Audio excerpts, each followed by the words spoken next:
Hello, good people, and welcome to Hillbilly Cat History, where Elvis loves Kang Rhee. And in the last few episodes, we've met Jurgen Seidel, Elvis's very first karate instructor, and we've met Hank Slamansky, the man who gave or awarded Elvis with his first and his second degree black belt. And you couldn't just get a black belt from Hank. You had to earn it. And we learned that in the last episode. And today, we're going to meet another important person in the field of karate that had a special relationship with Elvis, Kang Rhee. Welcome, Keith. Welcome, Luann. Welcome, Gunn. Thank you guys so much for being here today. But since we're going to be talking about physical blows and fighting today, we're going to start off by learning how to mash it like the king.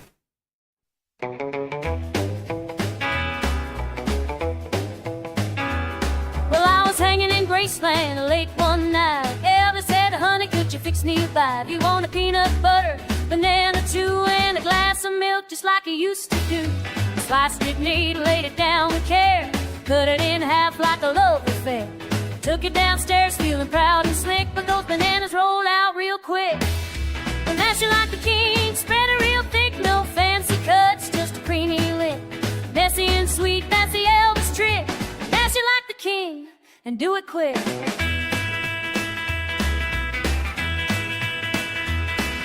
He laughed so loud, didn't fuss or frown, bananas on his shirt slipping all around. He took my hand, said let's fix this right. Back to the kitchen in the Graceland night.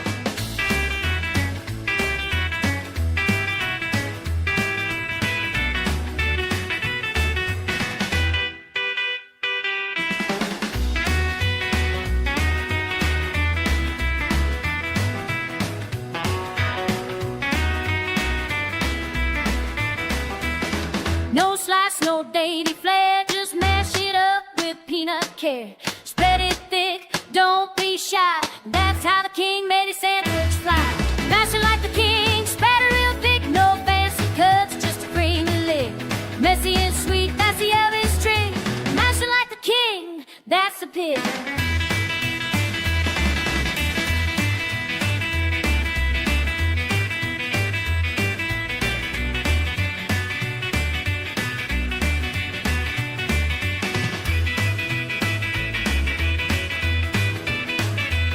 So next time you're hungry, don't be shy. Mash it thick and give it a try. Peanut butter, banana swing, and remember the king. Ding-a-ling!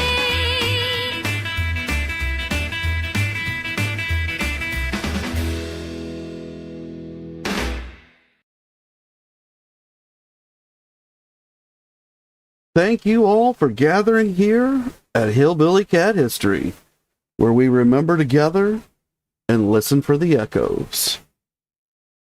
And today, we're going to continue our dive into Elvis's karate history.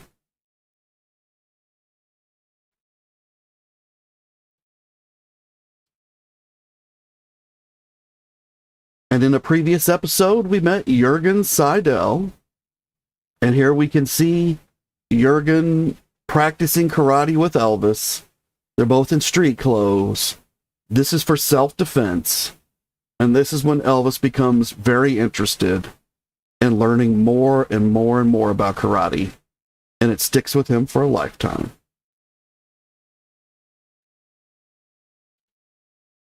And in the last episode, we met Hank Slamansky. Or, let me make sure I've got his name right. I always mess it up. Hank Slamansky, who taught Elvis a very brutal physical form of karate and awarded Elvis with his first black belt and his second black belt, and we told those stories yesterday.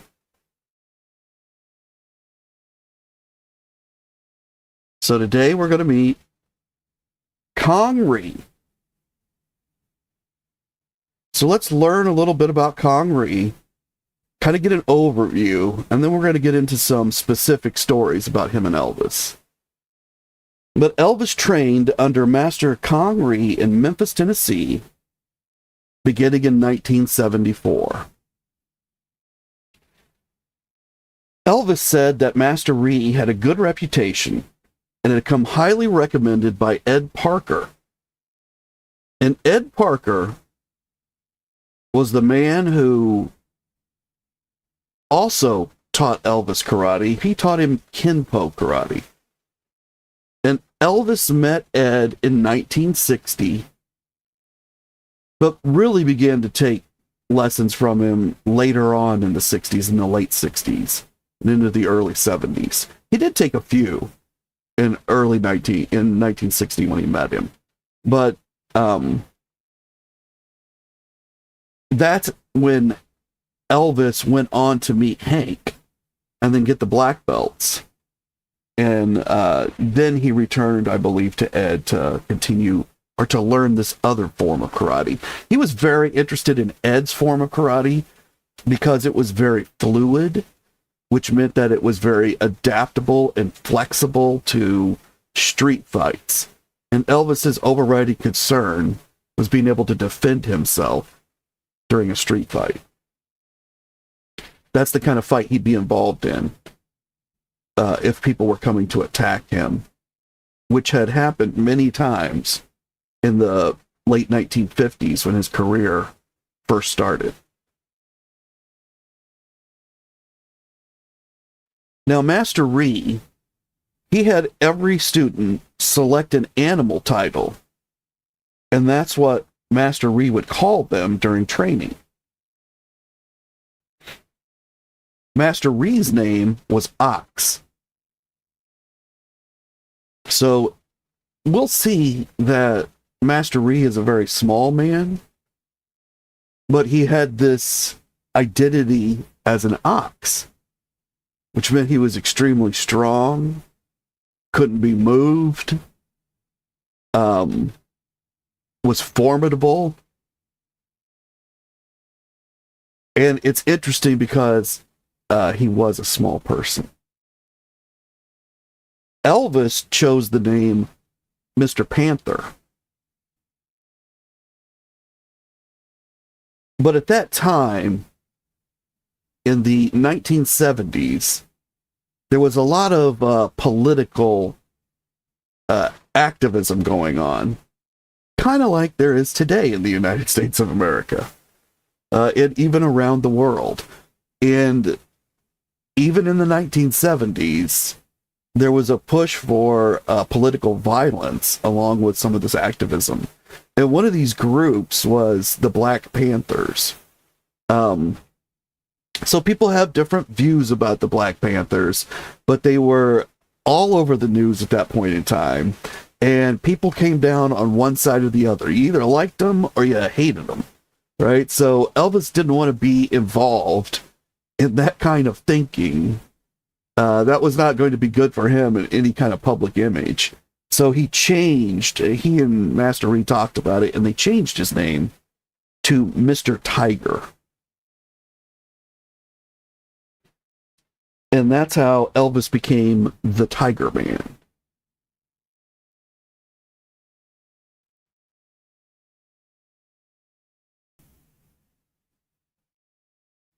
Now, when Elvis trained with Master Rhee, he trained just like all the other students, with the other students in a regular training session, which would have been just the same way that Hank had trained Elvis.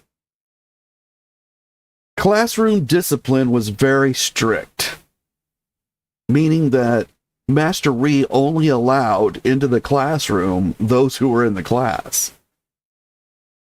And he controlled the grounds of the facility. So no press or fans were allowed in during these periods. You had to be one of Kang Rhee's students in order to be in the building at this time, taking one of these lessons. So that protected Elvis from the press and the fans, allowed him privacy to be able to learn and practice his karate. Master Rhee awarded Elvis the 7th degree black belt. And Elvis, on occasion, had an opportunity to test and promote students of lower rank himself.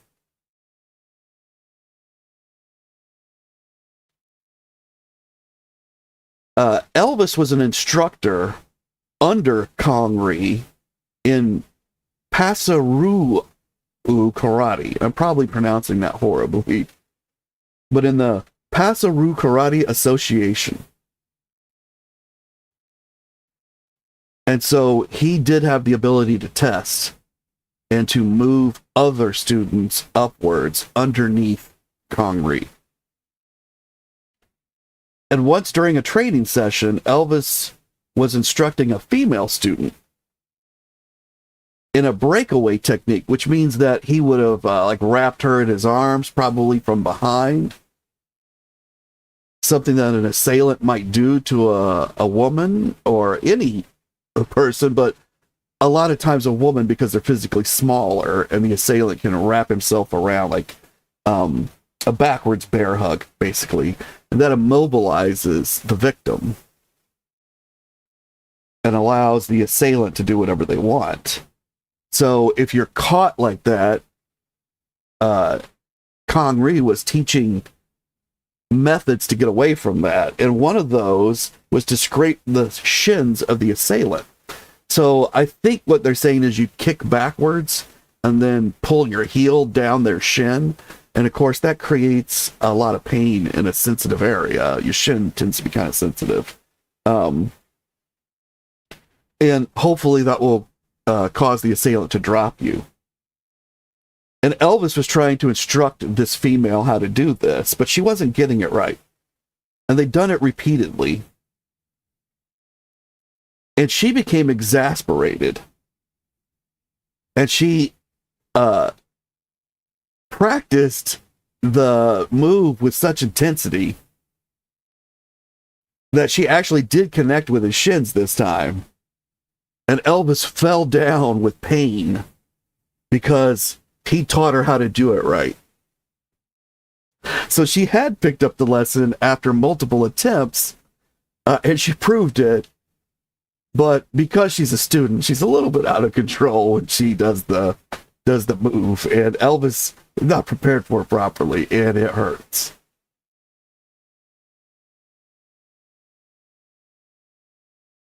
And Kang Rhee, he's not only teaching adults, he has children in this class as well. And that's, if you go to a karate institute today, a dojo, you'll find it's mostly children, I believe. That's a big part of the business. So when younger students were in the classroom, they were sometimes frightened or intimidated by the presence of Elvis, this superstar that's in the room with them. Plus, he's already a black belt.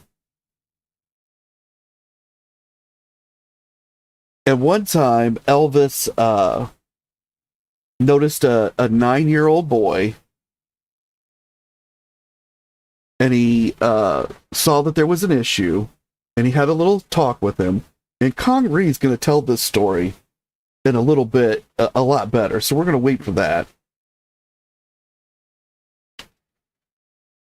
And some close friends of Elvis called this time that he spent with Kang Rhee the golden years. And there's photos from this period. And I am having some trouble as we go through this documentation determining exactly when Elvis was trained by Kang Rhee. There are references that start in 1970. And there's references that say that the 7th degree black belt was 1973, but there's others that indicate they didn't actually meet until 1974. So I'm trying to put that all together for us as we go through this. And again, like a lot of the items that we look at, we're going to spiral in on this. So we've gotten an overview, and what I found in many cases is the overviews, because they're condensing the information so much, and they're often written at a time when it was very hard to obtain any of the information. You know, it's not quite correct. It's not quite right. But this is what Elvis fans from about 20 years ago would have read about Kang Rhee. So it's not really that old. I mean, 20 years ago was in the 2000s, 2005. And I think this information that I just read to you was thought to be accurate perfectly up to about 2010. But I do have this issue of trying to nail down these dates precisely.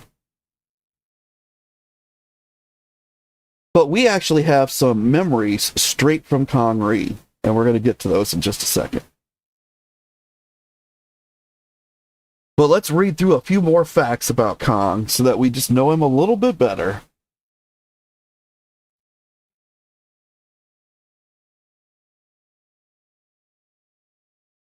And Kang was the instructor of Elvis Presley and Bill Superfoot Wallace. Okay, Bill Superfoot Wallace is another famous character in the karate circles.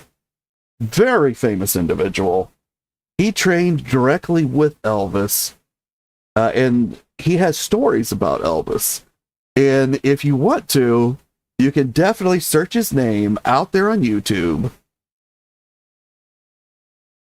Bill Superfoot Wallace, and you will find videos with him telling stories about Elvis. There's some fairly recent ones, actually. So I would encourage you to do that if you have an interest in the martial arts that Elvis was participating in. And Gunn is saying that Kang Rhee said in an interview 1971 through 77. That's interesting, Gunn, because we're going to read something else about that here.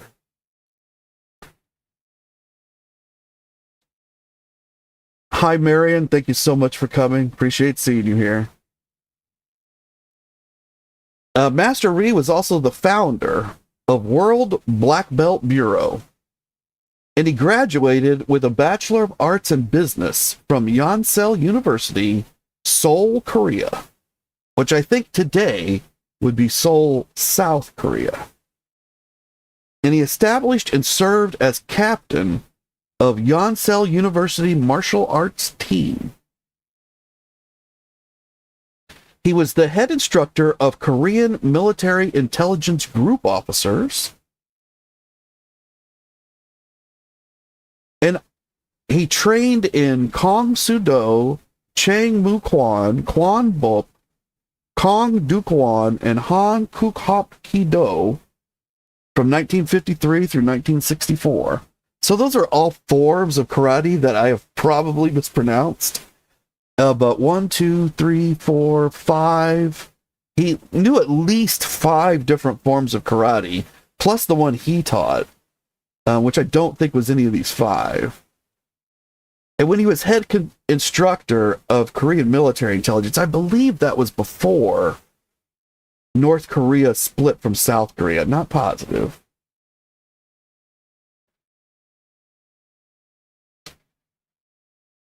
And Gunn is saying at the same time that Kang Rhee had said something about knowing Elvis in 1971, he also talked about Priscilla being pregnant. So she doesn't really know, which, yeah, that does throw the timeline off, right? And that's what happens when people talk about past times in their lives, especially when they're more than a decade away.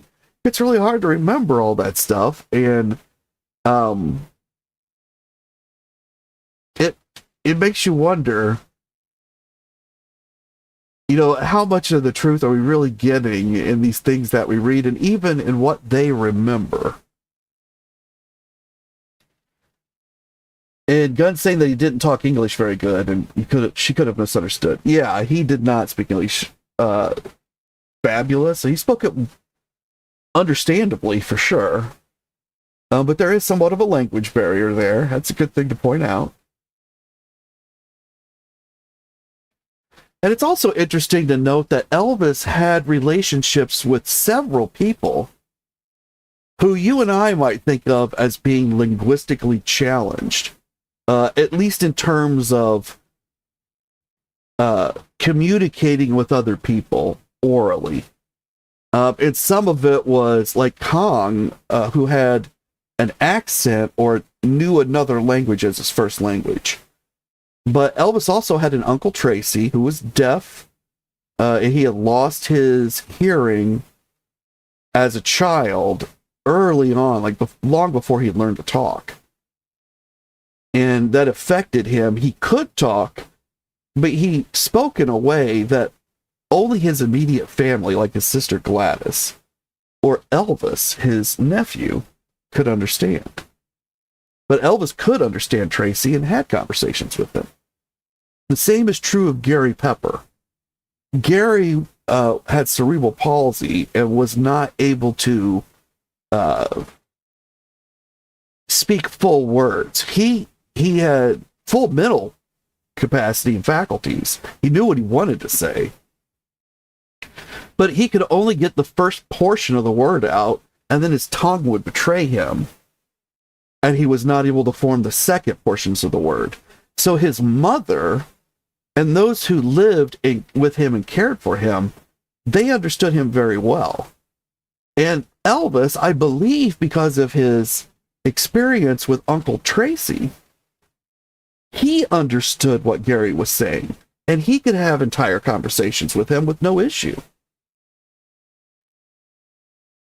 And with Kang Rhee, he would have long conversations, no issue. So it's interesting that a person that was very sonically attuned, like Elvis, had this ability to communicate orally with people who had difficulty communicating that way with others. But back to Master Rhee. He was the producer of the annual charity karate championship fundraiser for St. Jude's Children's Hospital in Memphis, Tennessee, from 1970 through 1993. So like Elvis, Master Rhee was a giver. He gave back to the community. He felt it was very important to be an upstanding member of the community. And in 1998, he was awarded the Governor's Award from the state of Tennessee, which I believe is a civilian honor. And the city of Memphis awarded him certificates of appreciation for various community services in 1982, 1989, and 1999. And he was a member of the President's Advisory Council on Democratic and Peaceful Unification of the Republic of Korea since 1991. And he had special congressional recognition from U.S. Congressman Ed Bryant in the year 2000. And he was the Tennessee Ambassador of Goodwill in 2001. So Master Rhee was recognized by many, many people as an important and generous and knowledgeable individual. And he first met Elvis, as far as I can tell, in 1970, when Kang Rhee was serving as a national referee at karate championships nationwide. Although based on the information we just read, or just saw, I kind of thinking maybe he met Master Rhee at the St. Jude's tournament that Master Rhee would have started running that year. The annual charity karate championship fundraiser. So I don't know, because this reference is just that he met in 1970 as he was serving as a national referee. But Kang Rhee himself recalls that at 4 o'clock on a hot Memphis afternoon in 1974, 5 black limousines pulled up to his dojo. Now, where is Master Rhee's dojo? Well, if you know the Spa Guy, and you've been following the Spa Guy's adventures for the last few years, you know that the Spa Guy bought a dojo, and he opened it, and he calls it the Tiger Man Dojo and Museum. And the Tiger Man refers to Elvis, because you can't use the word Elvis in Memphis. Not really able to use it anywhere for any business, because it's trademarked by EPE, but you definitely cannot do it in Memphis, just a few miles away from Graceland, which is where the dojo is. It's just a few minutes drive away, almost as close as Marlowe's, which is a famous restaurant that's there that all the Elvis fans eat at. So this building had been used for other purposes for a long time. Spa Guy renovated the building to make it look like it did when Elvis would have trained there. And it's now open as a museum. So if you go to Memphis, you definitely want to check out the Tiger Man Karate Dojo and Museum. But you can also find a whole lot of videos about it on the internet. And if you have trouble finding the videos, if you go to our last karate video, the one from yesterday, and you go into the comments, and you find one of Gun's comments, and look at the reply, you'll find a link that I left for Gun, where you too can click and see the most recent video that the Spa Guy put out, showing what's in the dojo specifically connected to Kang Rhee. But you could also find that just by going out to YouTube and typing Kang Rhee into the search bar, and it's going to pull up a whole lot of stuff for you.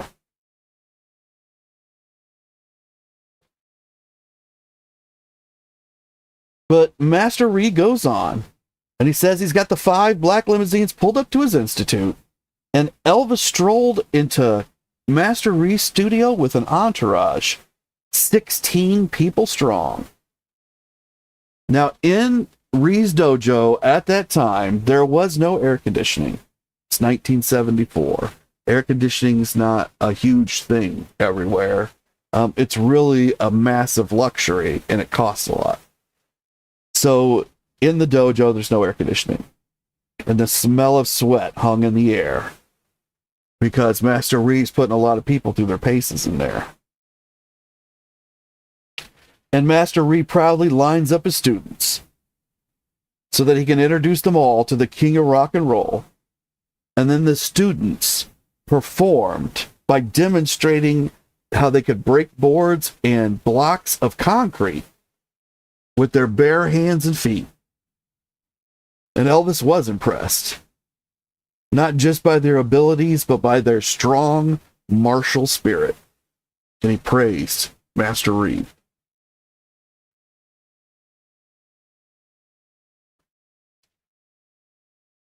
And now we got some direct quotes from Master Rhee himself. And he says, Elvis Presley was a legend, even in my homeland of Korea. When I received a phone call from a man who identified himself as Elvis Presley and told me that he was interested in continuing his studies in the martial arts under my direction, it occurred to me that this was most probably someone's idea of a joke. However, several hours later, I found myself seated behind my desk with the legend Elvis Presley seated across from me. Now, I find this story interesting because it mirrors another Elvis story I really like, which is the day that Elvis met Mel Blanc, who is the man who did the voice for Bugs Bunny and Porky Pig and so many other cartoon characters that we all know and love. Mel Blanc was the king of cartoons, and Elvis was the king of rock and roll. And Elvis called Mel one day, didn't know him, but Elvis was shooting a movie near to where Mel had a house on a lake. And Mel was known to stay at that house quite often. And Elvis somehow found out he was there. He called him and said, "I'm right nearby. I've always wanted to meet you. I'm coming out. I'll be there really soon. Do you mind?" And Mel said, "Well, of course I don't mind. Come on out." But Mel also thought it was not true, that this was a joke. And Mel and his son went out and they waited for Elvis to appear. And they thought it was somebody would show up and explain the joke to them. Let them know that they'd got him. But a black Cadillac convertible shows up. Elvis is driving. He's all by himself. And they spend the afternoon together. And out on the lake in a boat, they also meet the King of Cowboys, Roy Rogers. And if you want to hear that story in a lot more detail, you can. It's here on the channel. It's out there in the video section. And just to do a little bit of housekeeping really quick, as we've talked, and I've learned from you guys how you interact with YouTube, it's made me realize that not everybody understands what all is available on YouTube, the ways that I might communicate with you. So there are 4 ways that I might communicate with you on YouTube. One is here in the live streams. One is the regular videos that are published. And in the regular videos are also my music videos. And these are the videos that you normally think of as a channel. But you can always watch my live streams as a replay. When you go to the channel, you just have to click on the little button that says live, and it'll show you a whole list of lives that we've already done, and that you can click on any of them and watch them. Some people, I think, maybe don't know how to get to the channel. If you're on your phone or the computer, I'm not sure about the TV, but if you go right underneath the video, you will find the symbol for the channel, Hillbilly Cat History. If you click that symbol, it will take you to the channel. So you've got your lives, you've got your videos, you've also got your shorts. And shorts are all they're technically under 3 minutes now, but most shorts are under 60 seconds. And I tell a short story in all the shorts under 60 seconds. And also through the posts. So YouTube allows us to put out posts, which are not videos, but I usually link a video into the post, and it's usually not my video. And it's usually a video that connects to things that we've been talking about. So there are posts that are coming out every day this week. And I know that you that are here listening to me live and that seek my live streams out later to hear on the replay, I know you're intensely interested in Elvis history. And these things that I'm linking you to are source materials that I'm pulling stuff from. So I find them fascinating, and I think you will too.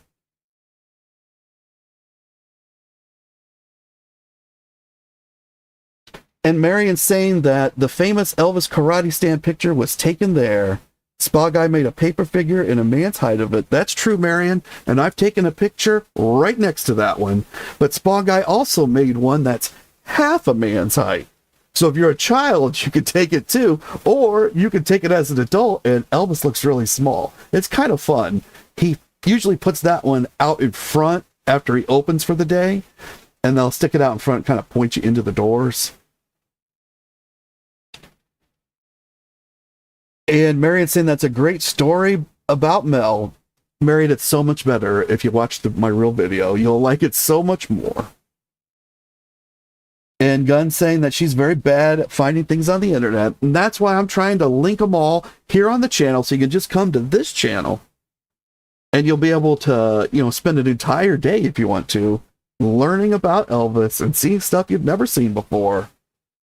Clicking through and binging in every way. I'm trying to take advantage of every way that YouTube will allow me to communicate with you. And in all of those ways, there's always a comment section. You can always comment. Now, sometimes on some of the posts, the comments get turned off. And that's because the comments were turned off on the video I linked to. And I can't control that. But you could always leave a comment for me on any video, and I'm going to probably see it. YouTube does make it a little difficult, but I'm probably going to see it. And if I don't answer within a day or so, feel free to leave that message again, because it means that somehow I didn't see it through YouTube. And I reply, or at least leave a heart and a check, so you know that I saw the message on every single message. So feel free to communicate as much as you want and check out everything that I've got available for you on the channel. So that was a very long commercial for me. Let's get back into what Kang Rhee has to say. He says, in this meeting, Elvis explained to me that he had begun training in the martial arts because he was fascinated with the movements. He found the movements graceful as well as artistic, and had the idea to incorporate them to make his stage performances more exciting. He first began training while stationed in Europe during his time in the U.S. Army, and after completing his service and returning to the United States, he began to study with Master Ed Parker. Elvis told me that it was at Master Parker's suggestion that he contacted me. I was more than flattered. I was overwhelmed.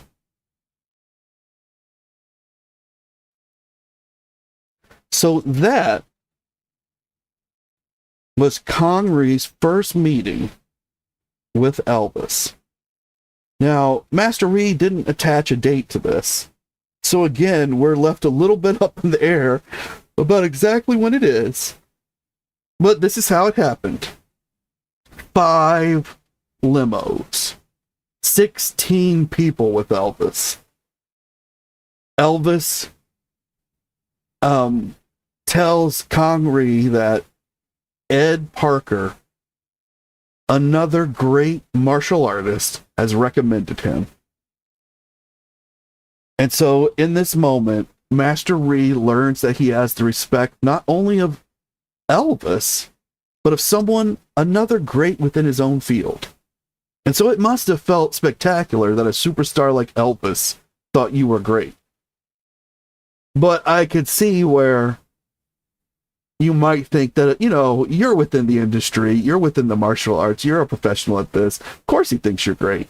That's what you do. You make people think you're great with the martial arts. But here's another martial artist, another great, that says, yes, this man is as good or better than I am.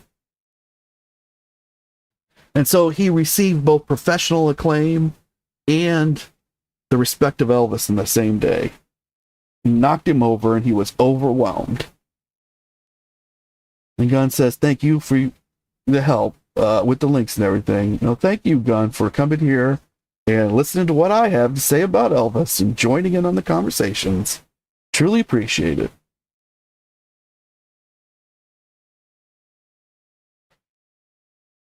And 2 days later, Elvis returned with an autographed personal guitar as a gift for Kang Rhee. And then he removed from his finger a lion ring. And he took Master Rhee's hand and he placed his lion ring on Kang Rhee's finger. Gifted him that ring. So he gave him both a guitar with an autograph and a beautiful piece of jewelry, surely expensive.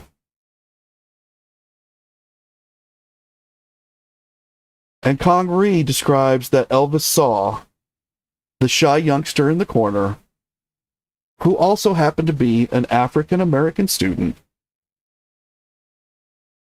And that would have been important at this time in the 70s. We've already talked about the Black Panthers being around. This is the decade after the Civil Rights Movement. So those civil rights are still being, they've been won, but now they're being practiced. Now the society is coming to terms, and this is the first full decade that the United States is going to live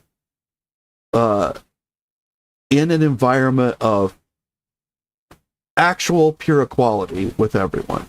Now, does that mean that's everyone is actually equal and everyone is treated equal? No, people have to have time to become better. And that's what the 1960s was about. And they're still struggling in the 1970s. And you can see it reflected throughout the culture, especially in the sitcoms of the time.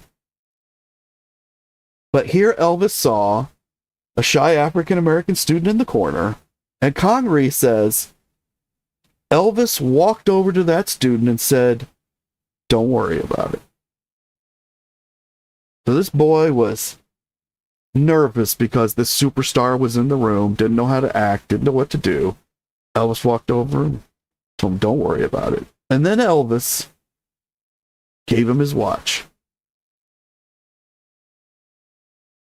So when the story's told, it's as an Elvis watch. So I don't know if he was carrying around some kind of Elvis watch or oh,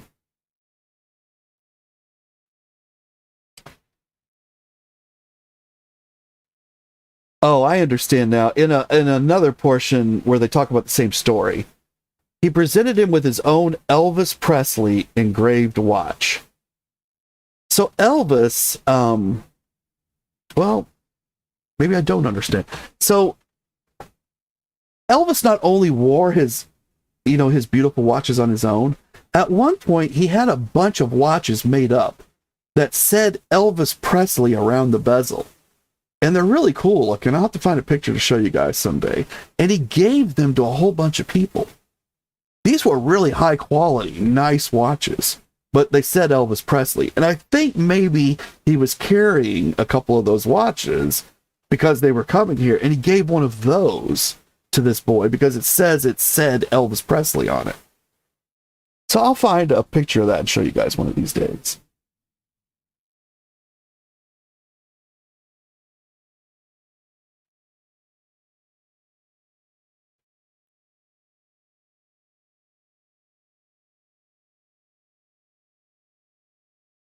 And Kang Rhee, he has more to say.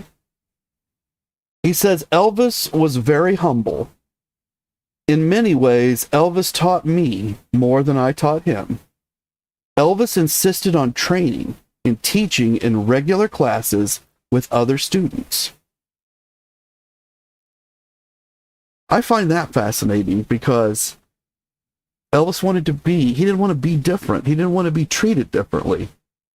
Now, he pulls up in 5 limos and walks in with 16 people, but he doesn't want to be treated differently. So there's a little bit of, I think, Elvis-ism in there. I mean, only Elvis would walk in with 16 people and want to be treated like everybody else. But I'm sure he didn't come with 16 people every time. And he wanted to be part of the classes. He wanted to share with the other students who were learning and share in. I think he found a joy in learning karate, and he wanted to participate in that joy with others. He wanted to share their joy. He wanted to see them while they came to the same discoveries that he'd been through. And he wanted to help them if he could. Master Rhee also says, Elvis quickly realized that students were watching him rather than paying attention in the class. So he asked me to arrange a demonstration which would allow the students to view his technique and see that he was attending class as a martial artist, not as an entertainer.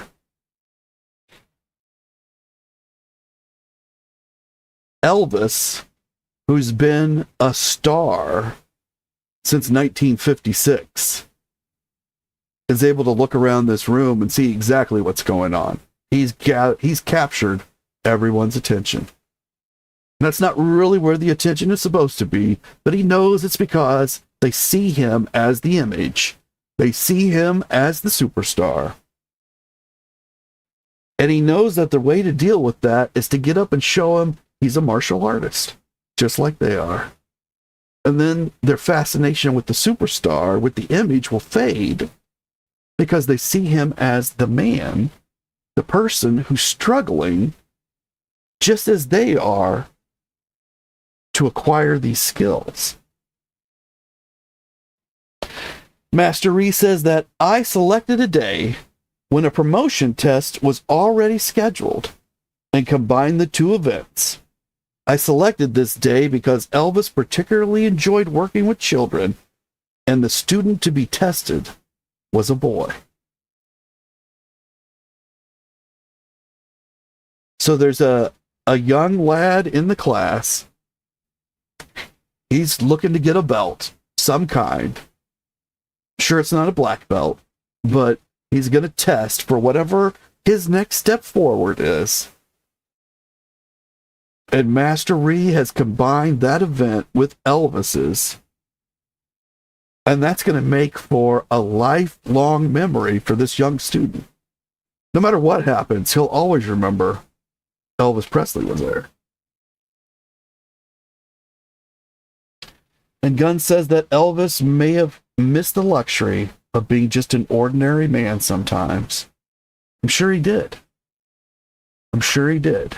At the same time, he never wanted to stop being Elvis Presley. So there would have been an internal tug of war. You know, part of him wanted to be just a regular guy, but part of him knew what to be a superstar was, and he wasn't going to give that up. But he sure did want to escape and be a regular guy from time to time. And he did some other things to be a regular guy. Hopefully we'll talk about that in some other upcoming episodes. Kang Rhee says that Elvis, who normally trained in a traditional uniform, considered the demonstration a type of performance. Therefore, I designed for him a special uniform and belt, a sort of costume. The uniform is trimmed in red satin and has the TCB patch, which Elvis and I designed together, on the left chest, and the crown fist patch on the left sleeve cuff. The belt is a black belt embroidered with Elvis's personal information, with all but the embroidered ends covered in the same red satin in which the uniform is trimmed. So when we look at this picture on screen of Elvis with Kang Rhee, this is the uniform Elvis is wearing. This is the uniform Master Rhee designed. And it's got the patch they designed together with the 7 stars. Because that's a lucky number. 7 has meaning to both Master Rhee and to Elvis as a number in and of itself. And it's on a black patch, which represents the universe. Because this TCB motto was meant to be universal. And you can barely see on Elvis's sleeve, but you can also see it on Master Rhee's chest. What Master Rhee is calling the crown fist patch. And that's a special, I think they also called it the King of the Ring patch, because it's in a circle. And there's a crown over top of the fist. So they would call it the King of the Ring. It's also called the crown fist patch. And it Kang Rhee designed a lot of things like this, patches and stuff for his promotional materials, for certificates, things like that, as well as he designed that uniform.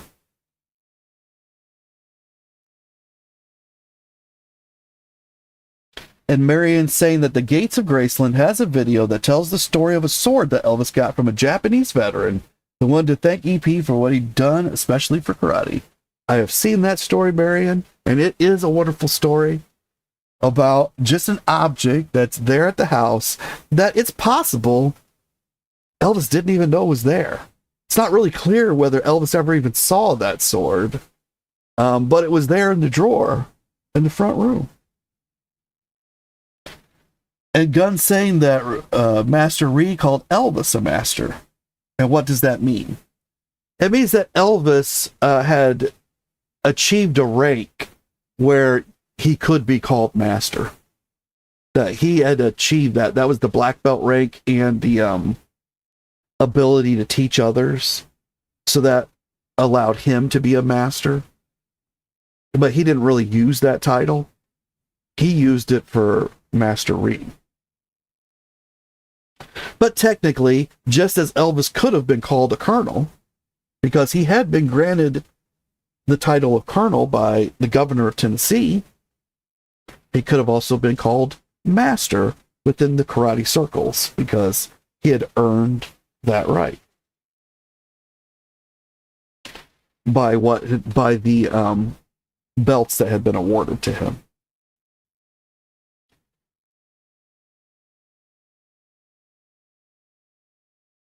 Master Rhee also says, in the early part of the demonstration, Elvis was demonstrating a kicking technique when his pants ripped. Embarrassed, Elvis explained to me in the class that he did not wear any underwear. And he asked me, "Now what do I do?"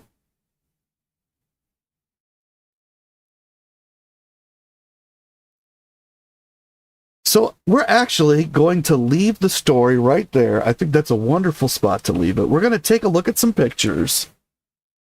And then in the next episode, because I've still got a lot more about Master Rhee, we're going to continue to look at Master Rhee and Elvis's relationship.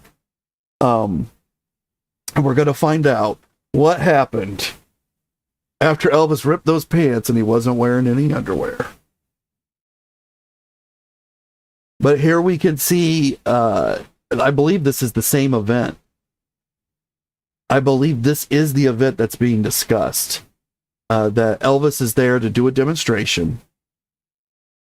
And then he's going to test this young boy. And you can see the belt that Master Rhee was talking about, that it's a black belt, but it's covered in red material until you get to the ends. And then in the ends, there are, I believe those are Japanese characters that are explaining Elvis's information. I think.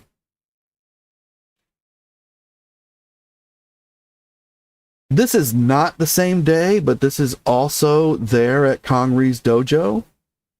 And you can see Kang Rhee in the middle with Elvis.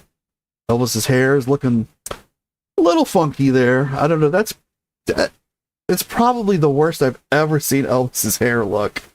I don't know. What do you guys think? Let me know what you think of Elvis's hair. But you can see the other people that are with him. Right behind Elvis is a very large gentleman. And then to the right of that man is another man in a white uniform, and then a man in a black uniform. Well, the man in the white uniform, I think that's Bill Superfoot Wallace. I'm pretty sure that's Bill Superfoot Wallace. So he'd be the other really famous person in this picture.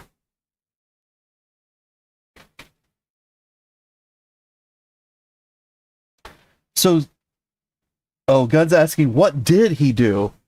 In reference to the no underwear in the ripped pants. Well, you're gonna have to come back tomorrow to find out, Gun. I've got to leave some cliffhangers out there. That's the way that YouTube likes it for the channel.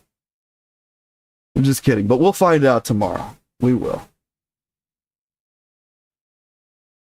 Now, this is the same day, and this is what Marion was referring to when she says that the spa guy has made a cutout. This is the pose. It's this picture. Spa guy took Elvis out of this picture and then blew that up into a life-size thing, and then it's printed on cardboard and cut out as a stand-up. Really cool, really cool. And Spa guy's also got this at a spot where it would have been actually in the museum, and you could stand right next to it, and then you're getting your picture taken not just with the picture of Elvis, but in the same spot. Like, you're basically Kang Rhee in the picture.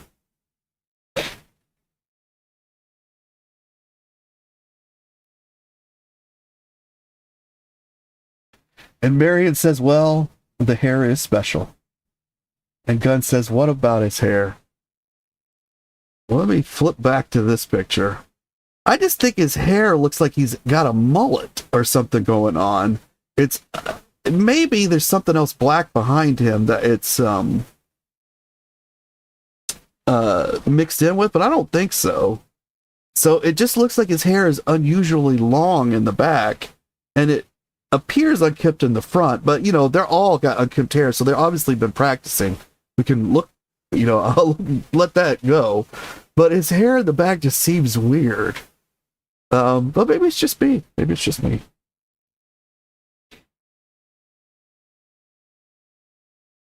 Now, Kang Rhee is pointing out Elvis's toe here, and we're going to find out why in the next episode. And Gunn's saying special and lovely, I think. I think you're referring to his hair, that his hair is special and lovely. Well, that's a good way to think about it. Now, here's Master Rhee with a young lady. And then this young lady is doing some performances. I believe this is the young lady. I can't be positive. But I believe this is the young lady that kicked Elvis in the shin when he was trying to teach her how to break away. And she'd learned her lesson well. Took Elvis to the ground. Not many women took Elvis to the ground, but I think this is the one that did it. And there's Elvis with Master Rhee again. And we've got yet more pictures to go through when we come back tomorrow. So for now, I'm going to leave you guys with a song as we've reached the end of yet another hour. And in this song, we're going to talk about clothes that Elvis wore, because this is a really cool outfit he's got on in this picture. But this song is about Circle G, and I'm calling it Threads and Dreams.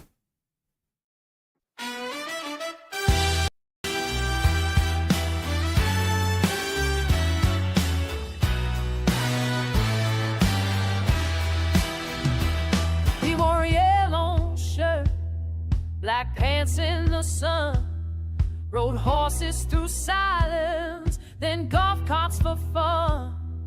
A ranch just 10 miles from the mansion's bright gate, where the myth met the morning and time learned away.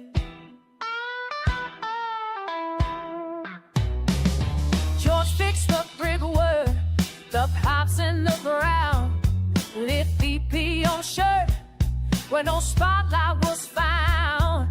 Donna kept diaries, snapshots ahead of a father who labored, of a myth made by man.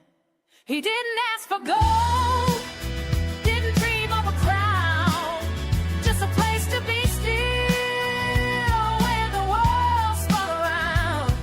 In the hands of the quiet, in the stitch of a scene, he carried the weight of a half-finished dream.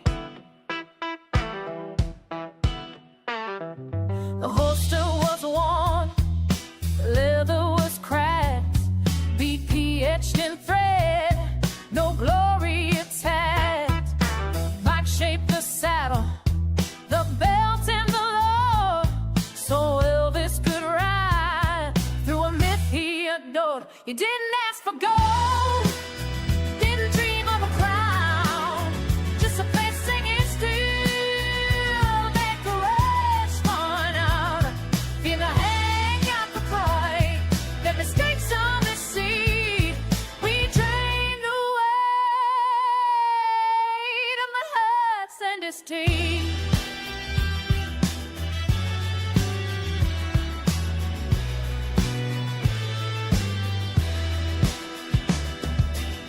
Snowstorms in March, to fairgrounds at night,